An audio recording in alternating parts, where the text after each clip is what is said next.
मूर्ति द्वन्द्वातीतं गगनसदृशं तत्त्वमस्यादिलक्ष्यम् एकं नित्यं विमलमचलं सर्वदी साक्षिभूतं भावातीतं त्रिगुणरहितं श्रीगुरुतं नमामि। परम पूज्य गुरुमाऊली राष्ट्रसंत डॉक्टर शिवलिंग शिवाचार्य अप्पा यांच्या चरणी कोटी कोटी प्रणाम। तसेच राजशेखर गुरु शिवलिंग शिवाचार्य अप्पा, तसेच संगन बसव महास्वामी, तसेच परमपूज्य शंकरलिंग शिवाचार्य महाराज, तसेच बसवराज महाराज, संतोष महाराज, तसेच राजेश महाराज व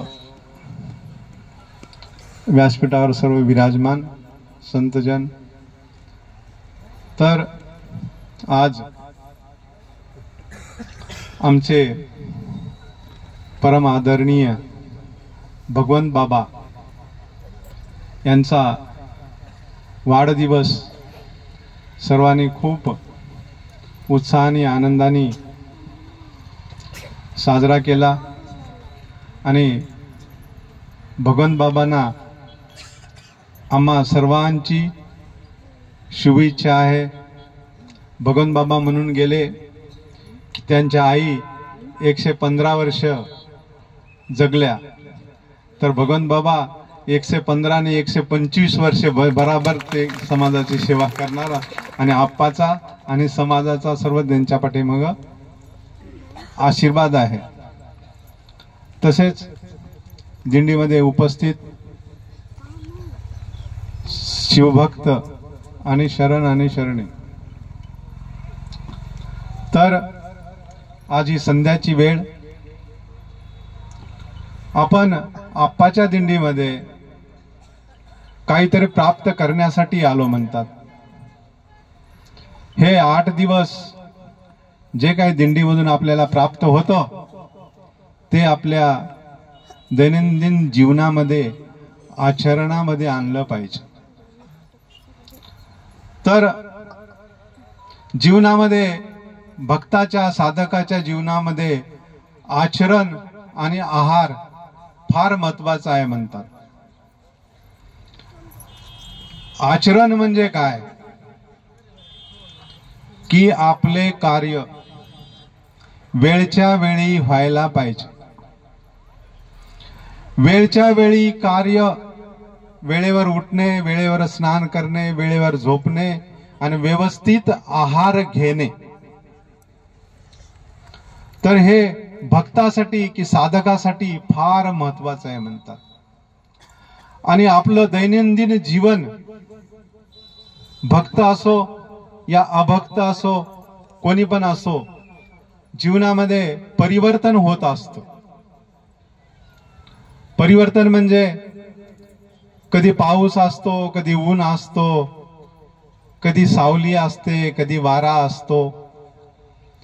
त्याच्यामुळे आपलं हे साधकाचं जीवन डळमळीत होतं। म्हणजे दिनचर्यामध्ये कमी जास्त येतं। साधक व्हायचं म्हणलं ना, साधकासाठी देत। तर आपली दिनचर्या व्यवस्थित ठेवणे आणि सरळ आणि सोपा उपाय आणि आपलं जीवन क्लह रहित, बिना भांडणाचं, टेन्शन रहित कसं आपल्याला दिवस जगता येईल ते साधकाला, भक्ताला फार जरुरी आहे म्हणतात। आणि जीवनामध्ये स्थिरता आणणे, समता आणणे, व्यवहार कुशलता आणणे। ज्याच्या जीवनामध्ये व्यवहार कुशलता आहे तो व्यक्ती हार क्षेत्रामध्ये पहिला नंबर येतो। मी मोठं बोलत नाही, माझ्यापाशी आहे ना छोटे बरेच मुले आहेत आणि 50-100 मुलं असतील। ते परीक्षेमध्ये 100तून 100 मार्क आणतात। आणि माझं बी जीवन, मी वेळेला फार महत्व देतो। वेळेला महत्व देणे, छोट्यातल्या छोट्यात कामाला महत्व देणे, वेळेवर संसाराचं काम, दुकानाचं काम, घरचं काम, साधूचं काम वेळेवर करणे. जो वेळेवर चालतो तो तरुण जातो म्हणतात. आणि आजच्या ह्या जीवनामध्ये आहाराला फार महत्व देण्याची गरज आहे. आजच्या जीवनामध्ये आहाराला फार महत्व देण्याची जरूर आहे. पहिला एक काळ होता की आपल्याला घरी शुद्ध खायला मिळत होतं, पवित्र सर्व होतं. पण आता एवढं बदललंय की म्हणचाल की फार. आम्ही अनेक असे प्रयोग करतो आहाराविषयी केल्यात आणि बऱ्याच लोकाला, बऱ्याच शिष्याला फरक पडतो की आपल्याला माहित नसते की साखर हे एक वस्तू अशी आहे की माणसाला मारून टाकणारं स्लो पॉइझन. साखर एक जीवनामधून एक साखर तुम्ही कमी करा, 100 वर्ष जरूर जगणार. एक साखर कमी करा, 100 वर्ष जगणार. की साखरेपासून आपल्याला थोडा पण शरीराला काही पण फायदा नाही. ती पांढरी साखर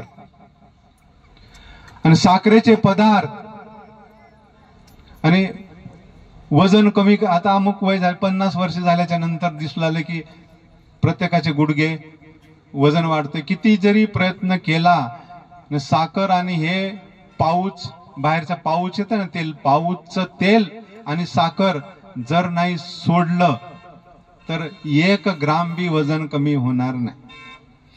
आणि तेल जे बाहेरचं आपण तेल खातो ना, रिफाईन तेल,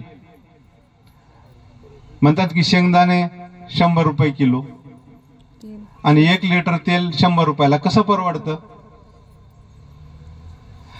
त्या तेलामध्ये अक्षरशः तुम्ही बाटलीत भरा, बराबर प्लास्टिकच आहे. तुमच्या स्वास्थ्यासाठी सांगतो, त्या तेलामध्ये बराबर प्लास्टिक आहे. आणि ते तेल आणि साखर खालो तर मग आता डायबिटीस कशाने येते?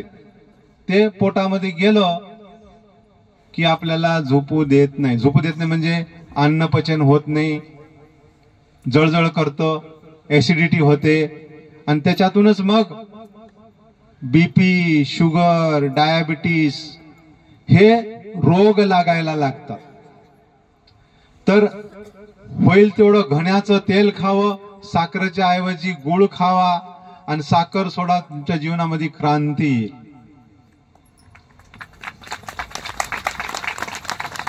कारण की माहिती आहे, मोठे रोग झाल्याच्या नंतर दवाखान्यात किती खर्च येतो.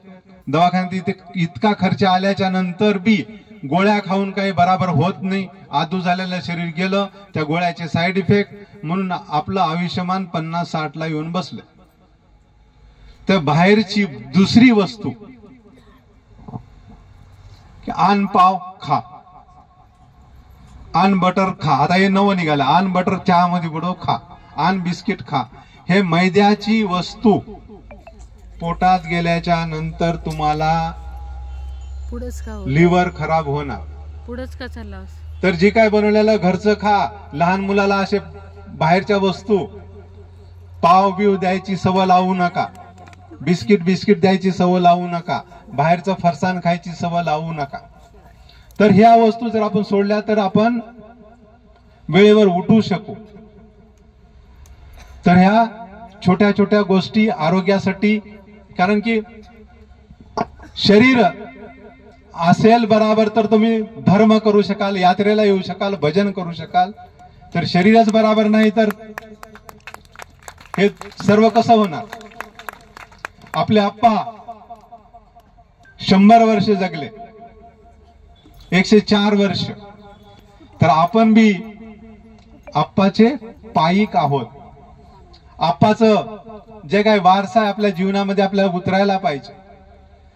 माऊलीनं काही कुठलं खाल्लं नाही, स्वतः हातानं बनवून खाले, आचरणामध्ये आणलं.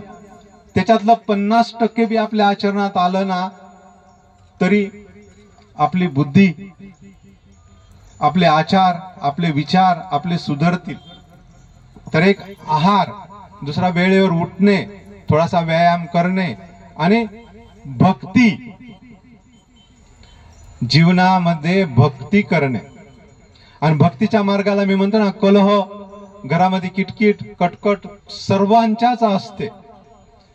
त्या कटकटीला मनाला लावून न घेणे.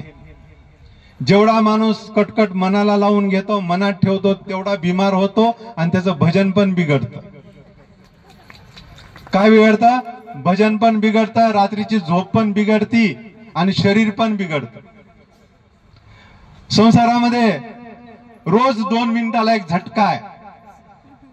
रोज असा बसला काय तर कुणाचा तर फोन येतो, असं झालं, माय शिवपाठ राहिला, पूजा राहिली. काय तसं व्हायला नाही पाहिजे. काय ओम नमः शिवाय म्हणून सोडून द्यायचं. काय कशा बी परिस्थितीमध्ये स्थिर राहायला शिका. कशा बी परिस्थितीमध्ये स्थिर राहायला शिका. परिस्थिती आल्याय तुमच्या जीवनामध्ये अश्रू पाडू नका. आल्या इकडे निघून जा, तुमच्याकडे बघा. आतापर्यंतची कोणती परिस्थिती राहिली नाही. किती दुःख आले, किती निघून गेले. चिंतेमध्ये पडू नका. विवेक करून त्या परिस्थितीतून निघायची कोशिश करा आणि खुश राहायला शिका. काय राहायला शिका? खुश राहायला शिका, मस्त राहायला शिका. काय ओम नमः शिवाय, ओम नमः शिवाय एवढं बोलून माझे 2 शब्द मी संपवतो. वेळ कमी आहे. ओम नमः शिवाय.